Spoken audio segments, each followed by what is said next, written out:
Well, good evening, everybody. This is Keith with Positively Osceola, and we're having another episode of our evening coffee club discussion. And, got leaders here, so they got the coffee, as it should be. Everybody ready? And yes, that is real coffee, folks. We don't do the facade here in this show. We are authentic and transparent, so we bring real Java to the party. So we started a couple minutes early because we just could not help ourselves, had to get going on this. And so first of all, I just wanted to say thank you to all of you. I know you are some of the busiest people I know. And so we're honored that you would come tonight, and I hope you have fun. This is certainly a casual conversation, and one that's, like I said earlier, I'm sure we'll end up touching on COVID-19 a little bit. But I thought tonight would be great. Let me introduce who we have with us. Certainly below me, this is kind of the Brady Bunch look, miniature version. We've got City of St. Cloud's City Manager Bill Sturgeon. How you doing tonight, Bill? Good evening, Keith. Good evening. Good to see you. Good to see you. Of course, the CEO for St. Cloud Regional Medical Center, Brent Burish, would be pointing it that way. Everything's kind of backwards. Welcome, Brent. And of course, City of St. Cloud, the fire chief from St. Cloud Fire Rescue, Joe Silvestris, the fire chief. Of course, all these guys super important in the community. So we're super glad you could all be here. So I just thought, this would be an open discussion, kind of the end of the day, a tad, and certainly we've all had a busy day. But I thought we would talk about leadership and leadership that's based with hope and encouragement and clarity in a community that's being touched by, as I said, a pandemic. So, Bill, why don't you just kind of chat a little bit about when you look at leadership in times like these? How do you lead differently? What are the challenges you have to face? Is it communication? Is it leadership? So, I mean, as far as your executive committees or whatever leadership teams you have. So, tell us how you lead. Is it much different through these kind of times than a normal time period? No, actually, it is no different. Leadership is leadership, no matter the situation. And I'd like to start off with probably the best definition of leadership I've ever heard: the ability to inspire and the capacity to serve. I think that's what a leader should always focus on. And he talked about hope and vision. I think that's the first thing any leader needs to provide to their organization and to the team, is provide them vision and hope that things are going to get better. And then it is about what we call servant leadership. You see, the traditional pyramid is the CEO or the head of the organization sits on top. I actually invert that pyramid. I'm there to support the decision-making skills of my team and provide them resources to do those things that make our city great. And the thing that was nice about having a background in public safety, when this pandemic started, I call it spinning up, probably about a week and a half before we got into the lockdown mode, I had called Chief Silvestris and we started discussing, plans for a continuity of operations plan, identifying how we would operate the city with 75% reduction in staff, 50% reduction in staff, and 25% reduction. Identified those essential positions and what could we do to continue that continuity of operations and provide, citizens the valuable services and the essential services. So from a leadership perspective, leadership is leadership. In a crisis situation, that's when people look for a strong leader that can provide that vision and serve. I'm going to put him up in the spotlight. Well said. So Brent, how is it? How have you perceived this time? The environment's different. People's accessibility is certainly different. Communication can be challenging these days. Maybe it's lessening a tad. But so how are you perceiving how this has all gone to date? I think people have been resilient. And, for the folks that we have on the call today, one of the unique aspects to me is we're all 24/7 operations, right? So all of us have staff working around the clock. In the hospital's case, you're talking around 550 team members total, a little over 300 medical staff providers. So you talk about communication and you tie it into leadership, and you can't over communicate. And so for us, for about 75 days in a row, we've had a written communication go out to staff every single day. And it may include World Health Organization best practice, updated CDC guidelines, Department of Health guidance, certainly what's going on in our community and our hospital. But I will tell you, the team has been resilient. They're dedicated, they're prepared, they're equipped, and we think it's created a safe environment for the hospital where, to Bill's point of servant leadership, we have numerous subject matter experts. It could be the chief of staff who's a cardiologist or in radiology, or an internal medicine, infectious disease, an infection prevention nurse, quality nurses, other subject matter experts in fields in surgery and cardiology and other lines who have really dedicated. And our job is to enable them and to take their best practice, and as more is known, if you want to use COVID-19 or coronavirus in this case, to adapt and adapt quickly. And I am truly impressed in our team by how adaptable team members are. We have redeployed staff in numerous new areas where we train them rapidly, we provide the training, but they have taken it and they've run with it, and they've been dedicated and selfless. And it's encouraging to see that, especially in a time like this. When you're in a state of emergency, there really is no silver lining. But beyond the community support for our hospital and for healthcare workers, and I want to thank Joe and Bill and everybody that's done that, Keith, positively, Osceola, you too. I want to thank our team because they really have been dedicated and dependable, and I think our whole community has benefited from it. I agree. We had a chance, Brent, we had a chance to talk maybe a month ago or so, and I had said it must, when you finish the day, you must sit down and say, how would this have all happened at the hospital? How could this all have been done and manageable had the facilities not been expanded, had you not had a team that you worked so hard with, for those years? If that wasn't in place, I've got to believe that this whole scenario for the hospital would have been a tad bit more challenging. Do you think that's true? Yes, absolutely. So in our hospital, there's 26 departments, and the scenario like this takes all of them working together. If you want to talk about facilities management or engineering and plant operations, and we've had the benefit of expanding the hospital in 2018. The medical office building we'll have in a couple months here on the outpatient expansion side. But we also had the prior emergency department that we had created a clinical decision, a short-term stay unit in. But now, when you come to St. Cloud Regional Medical Center, for the public, we have limited access and restricted visitation. We've also separated both the treatment areas for patients, but then also for staff. So there's a screening outside of our hospital under a covered awning and overpass by either a paramedic or an ER nurse. And then those with symptoms of COVID-19 are directed to a separate ER on our facility. And it's still staffed by ER providers and nurses. But it is kept separate from everybody else, the majority of patients who are coming for non-COVID reasons, to make sure that we're not supporting any potential transmission of disease, not just in physical space, but also in the staff being dedicated to those areas on their shifts or during the week to take care of those patients. So the expansion that we've had in the hospital recently has helped us tremendously. We've essentially dedicated whole wings of the hospital simply to COVID-19 treatment or potential surges if that were to come back in the future. So our expansion's helped us greatly, and we're excited for the next phase in a few weeks here. Yeah, the medical office building, certainly we were talking about that earlier, has changed the landscape when you come into St. Cloud. Beautiful building. So we're excited to be able to see that open up for sure. So let's throw it down to the chief down there. Joe, how you doing? I'm doing well. So how is this? Go ahead. No, I was just gonna say, mine's a little bit different. So I have two teams I have to deal with. I have the fire department, who's done a tremendous job. And when this started coming around in the beginning of January, we were already ramping up and doing inventories for our PPE and making sure our guys were squared away. And then, Bill was saying, when it started ramping up and coming over to the United States, we started putting a plan together.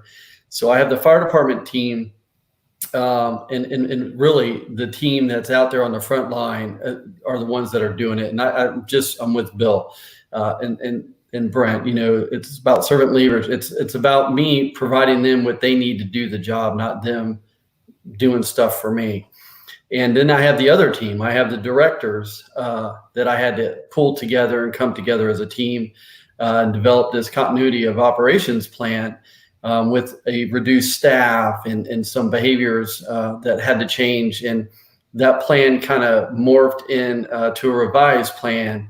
And it's still morphing as we go through these phases. So I have the neat thing to work with two teams, and it's all about them. They're great, and I think when you have a positive attitude and you have a positive vision and you're calm and you're confident that we're going to get through it, and you're encouraging and you're working to solutions, not in a vacuum, but as a team, and soliciting other members' perspectives to come to a solution. It just works out, and it's been an experience, and it's been frustrating at times, and there's been a lot of anxiety at times, and but I think when we just lean on each other and we just stay the course and keep the vision and keep optimistic and keep working through the challenges that come in front of us, which when I look at challenges, I look at opportunities to do something great or better than we have been doing. And I think after this, we're going to have a lot of changes, not only cultural, but in the business setting as well, that I think is going to make us probably more efficient and more effective, to be honest with you. Well said. It hit me today. I think day in, day out in a normal time, I think community leaders such as yourselves, it's a little on we don't see everything you're doing. We obviously don't see the management, the leadership times, the vision sharing with your leadership teams. We don't see that as a community. And then something like COVID-19 takes place, we start to see that leadership take over, which is when you really super need that moment, obviously. So I think all of you probably have experienced an overwhelming amount of support and feedback from the community. Why don't we talk a little bit about how you feel? Maybe we'll start with Bill again. We'll stay the same cycle here. But how have you been? How have you seen the community well up in support of what you've been doing? I think that communication, I'm seeing a lot of communication from the public itself. So why don't you talk about how what you've seen as far as reaction from the community, if you could.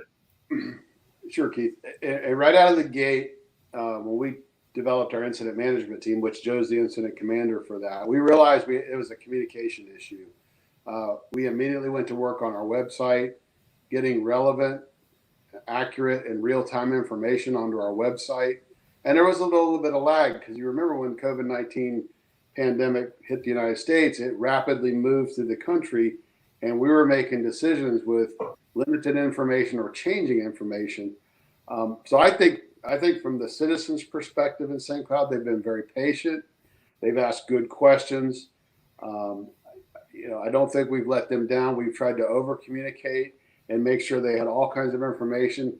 We linked our website with the City of Kissimmee website and Osceola County's website and CDC. So we tried to give people a one-stop shop where they could go and get relevant, real-time, and accurate information.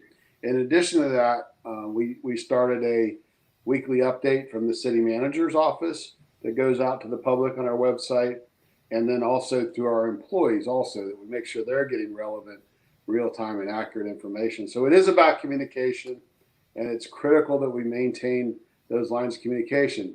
Is it perfect? No. After this pandemic ends, we'll do an after-action review and look at where we can improve, and hopefully never again in my lifetime another pandemic. But again, there'll be another emergency, and how can we improve those communication skills on both sides, from the receiver and from the senders? Well said. To me, it feels like the communication was quick and efficient, and I think thorough, and from the city. And I think that had to have something to do with the buy-in from the community, because I felt like it felt to me that in St. Cloud you got a lot of buy-in. I think people seem to say, okay, this is not what I want to do. And a lot of the reactions, I think, are affected by our individual personalities. Some people don't want to be told certain things, and some are like, hey, we're going to trust you 100%. And then there's middle ground. But I felt to me, Bill, maybe you agree, that we felt like the community was buying into what the city was asking of them. No, I think you're right. And communication is driven by personality on both the sender and the receiver, as I talked about before. And so you have to craft your message. And the other thing that I want to add is, we're a very diverse community, and and as far as our incident management team, we realized it was a communication issue. We brought in 4 people from the police department, including, we didn't have a PIO, and we started doing everything in Spanish also. And that's a huge part of our community. Right. We want to make sure that the Latino community knows that they are part of our community. We want to provide them information, and we don't want somebody to fall through the cracks because of a language barrier. And so we really tried to be proactive, providing in English and Spanish at both the county level, at the executive policy group briefings, and also with the city. So we always did it in English and Spanish. And in fact, I don't remember which hurricane, one of the hurricanes in the last several years, it was the first time that the city of St. Cloud ever delivered a message in Spanish. And actually, Really? Dr. Miller did that, deputy city manager who's Latino, and she did a great job. So I learned from that experience. So I talk about learning things from past experiences. I learned how important that was. And again, we never want somebody to feel in St. Cloud they're not included in our community. We don't care about them by neglecting them through poor communication. Well said. I know that at St. Cloud PD, we got notified today that Sergeant Nader was the new public information officer. Great guy. We got to meet him through this, and I know Frankie De La Rosa does a great job, and he'll be moving to another position. But I think it's great. Certainly, Sergeant Nader is bilingual, which will help as we move forward together. And he got tried by fire, so he jumped right in. Yeah, So that was his triumph. no doubt. And that experience he gained really helped him when he interviewed for that position. So. Yeah, I think you got to want to do it if that's the trial. You're pretty much you got the commitment level from him. So Brent, I'm thinking this is kind of an easy one here. I think you saw a humongous amount of support from the community. Why don't you tell us from your perception or from your perspective what you saw? And I know you touched a little bit on that earlier, but we saw so many things happening over at St. Cloud Regional Medical Center as far as the community. If you want to share a little.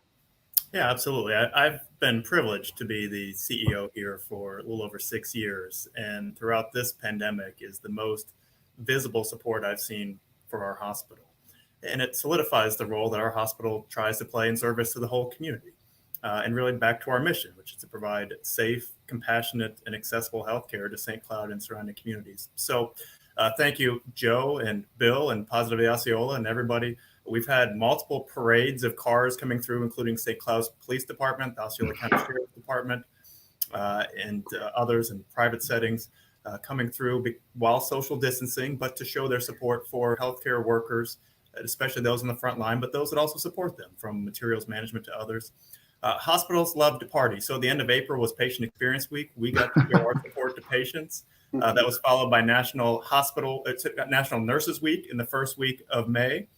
National Hospital Week was last week. And so with that, partying in hospitals almost always means food. And I cannot tell you, I literally ran out of 2 boxes of thank you notes, writing notes of thank you cards to those that donated food, from businesses to personal, to others that just wanted to say thank you. And we had to start keeping track of where meals went around the hospital to make sure we fairly distributed them, because we had so much food come. I actually remember, and I'll share, one of our county commissioners, Fred Hawkins, called me and said, I'd just like to bring over food for about 200 people for a barbecue.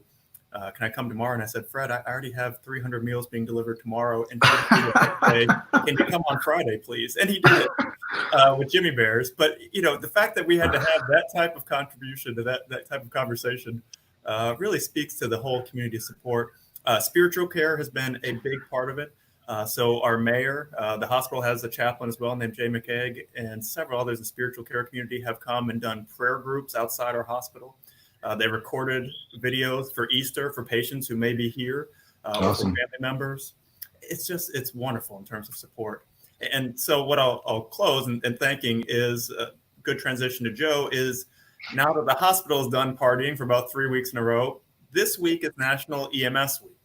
That's correct. So we actually got to deliver food today to some of the St. Cloud stations. We'll be out at Osceola County and then City of Kissimmee later this week. But Joe, happy EMS Week, and thank you in honor of everything you and your teams do. Thank you.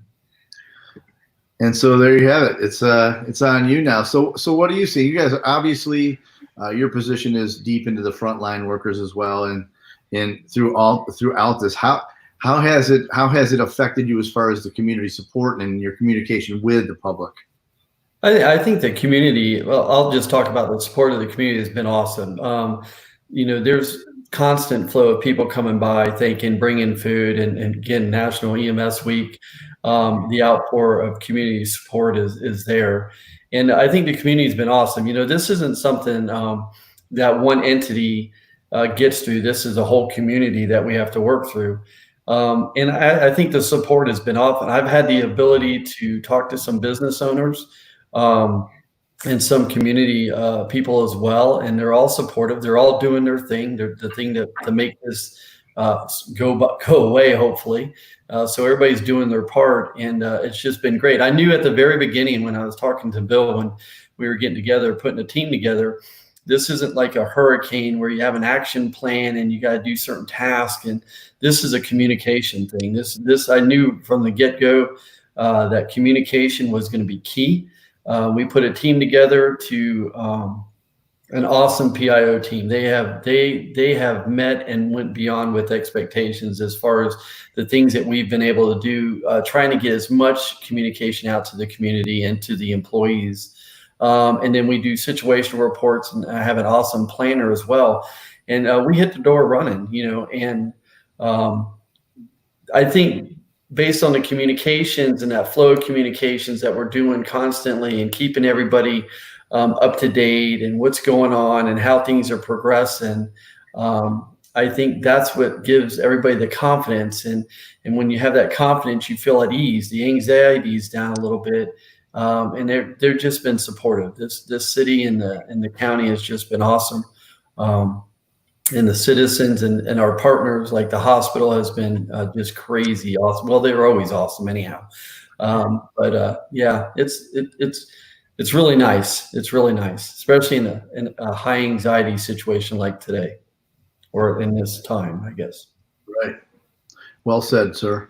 I think one of the components of servant leadership is got to be humility, and I think people are attracted to leaders that are approachable and that are humble and that work together. Something that's really super obvious, maybe not to you guys as much, but from outside looking in, the synergy between all these departments and different facets of the city and the services you all provide. You've worked together so well. I think it puts the community at ease because you're just approachable, and I thank you for that. Don't want to beat you guys down too much here, but just maybe one more final pass. So, how do you see us moving forward? I know obviously it's almost hurricane season, but that's just a thing right now that we'll put in the back of our minds a slight bit. But if you would ask, just let me know how do you see the future now? I mean, that's a tough, strange question to ask, but based on maybe what we've learned, as leaders, what have you learned that you think now you can take forward with you and your organizations to better serve it when these type things happen, imperfect situations? Do you think we're learning something now that will set us up further for more success as we move forward? Bill, I guess we'll stay in the right order, in the same order. I think the first lesson I learned is a personal lesson, how important your family is. I can't do the job that I do for the city if I didn't have the support of my entire personal family and then my work family. The second thing I learned as a leader is you cannot communicate enough. As effective as I think our communication has been, it can be better, and also emphasize the importance of planning. Sometimes we take for granted those emergency management plans that we have in place. We need to go through those annually and make sure we're prepared. And we need to make sure we have more specific plans for different types of incidents. Hopefully, like I said, again, never another pandemic, but I think it's critical that we have those plans in place ahead of time. Excellent. And we'll go up to Mr. Burish. Sure. I agree with Bill. I'd probably go in perhaps a little different direction in that, to me, in a pandemic, the optimism is the human spirit. So in healthcare, you mentioned it, Keith, but I've seen more collaboration in the last 2 months than I think I've ever seen. The idea of competition is essentially out the window. I'm Right. on text chains with other hospital CEOs that include emojis and things I never thought I would see in my life, to be perfectly honest. But it's all us sharing best practices with each other. How do we keep the whole community safe? Right. So when I talk about St. Cloud taking extraordinary measures to keep people safe, from cleaning to dedicated staff and areas to treat COVID patients separate of everybody else, to rearranging waiting rooms and enforcing social distancing, we temperature check every single person, myself, physicians, everybody coming to the hospital every day. We walk through questionnaires. We keep up to date on guidance from CDC and Florida Department of Health and the World Health Organizations as they're updated. The dedication of people. And we have doctors in leadership positions here, 8 or 9 of them, spending hours every week of their time solely focused on how do we make sure we're up to date and implementing best practices around COVID. And these are physicians that are somewhat competitive in business with each other. And all of that went away. We've had the opportunity to work with EMS, to work with skilled nursing, where we have supplies in excess for PPE of our hospital that we can donate to skilled nursing in St. Cloud that may need it temporarily while they're getting an influx in, whether that's from Department of Health or some other supply chain avenue. And again, it's just made us all communicate better. And so to me, it's the cause for optimism. In a situation like this, you see human spirit collaborate, again, in ways I have not seen in this community before. And at least in a healthcare setting, it is truly encouraging that the actions that we're taking, and I think that will continue. You asked what will expand in the long term. We talked about St. Cloud's spirit as a community and celebrating small town life and being a local community that supports each other. And I can tell you without question, I've seen it in the healthcare setting. I've seen it in the team members willing to take on new roles or new shifts or do whatever it takes to support patients coming into the hospital. But I've seen it across organizations, this group here included, in ways that were always favorable, but now are more cohesive than I think they've ever been. Well said. Well, Joe, you're up. So what have there been things, whether that is technology based or different forms of communication, different methods you'd have to put into place because of the nature of this pandemic? Do you think some of those will carry on in the future? Yeah, I think that a lot of things will change. A couple of things. One, the concept of team just got so strengthened when this COVID came. But we, as a government, we were forced into doing some behaviors that would probably be taboo if we weren't in an emergency, like alternate work schedules and telecommunicating and telecommunications and Zoom meetings and doing bids and stuff over technology instead of doing it in person and Zoom meetings. Sometimes we get so set in our ways that this is the only way we know how to do it. And there's a number of things out there that you can do all the time. You just have to open your eyes and have some vision and do that. And this virus made us do that. There were things that we had to change, not only in our governmental processes, but even our personal lives that we had to change. And I think that's going to be a norm. I mean, I do Zoom meetings with my family and my in-laws when the virus just started, and who would have thought of doing that? So I think it's going to force our culture to move, at least in the government setting, into using technology even more, and finding better ways of being more effective and efficient, where we've wanted to maybe do those things, but we really didn't want to take that risk, right? We were kind of just holding back. How well would it be received? Well, when this virus came, we had to do that to continue business, and we were forced into that. And guess what? It's okay. We're going to be okay. And we're going to find that these things are going to become more efficient and more effective moving forward. And so sometimes when we think of these crazy ideas, it's maybe not a bad idea to test it out because it may be the right way to go. But sometimes it just takes something to get us to do that, So that's what I learned. Well said. For us, it's been, we're about communicating, and typically what we do is we try to be all over the county as much as we can physically. Well, some of that certainly became impossible to do. And for us, it's not about us just talking or showing. The end user has to decide to receive that and say, okay, that's going to be acceptable for us. So when the end user sees it as viable, then it becomes something we can look at using. Well, just being here today with you, We don't have to all be in the same space, and all these technologies certainly were in existence. But again, the end user said, has shown us that that's now viable, and they're accepting it. So it opens up doors for all kinds of organizations to be able to communicate this way. I know you're all busy, so I guess we'll call it. I just want to tell you that we were super honored to be able to have you with us tonight. We saw it was so obvious, the collaboration, as you mentioned, the collaboration between all of you was astounding. And I do think that, again, that was directly related to how the community's bought into what you're doing as leaders. I hope that continues as we move forward. Sometimes we can get a little testy in the community, us folks, but we appreciate all of you very much. And so I hope your families are all safe and sound. I also hope that when this is in history, yes, I will always raise the coffee cup. Bam. When this is in the rearview mirror, I hope that you're all able to spend a little bit more time with your family and your friends, and sit back and say, job well done by the team. So we thank you very much, everybody. We say that one of the biggest things that we get to do is see people making a positive difference in Osceola County. That is exactly what you all do and your teams do. So we thank you very much. Keith, I just want to say thank you for what you do, because I think you're a huge part in this community and the county and the cities of getting the information out as well, and the positive stories. And I just want to thank you for what you do for us in getting our message out. And it's a collaboration of everybody in the community pulling together through a time like this that's unprecedented. And we're going to be stronger when we get out of this, for sure. Agree. And thank you very much. All right, I guess we get to call it.